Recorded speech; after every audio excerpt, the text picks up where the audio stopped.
მოვამზადოთ გემრიელი სადილი მთელი ოჯახისთვის. პირველ რიგში გარეცხილი და გამშრალებული ქათამი დავამუშავოთ სასურველი ზომის ნაჭრებად.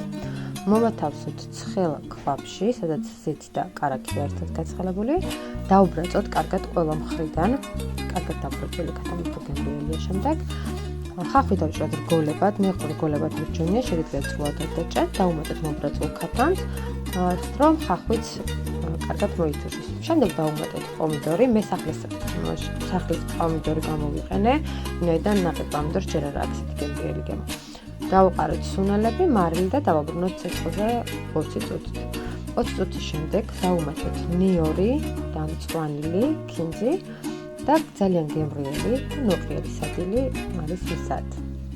ტრადიციულად ინგრედიენტების ზუსტ რაოდენობას დავწერთ ქვემოთ ვიდეოს აღწერაში.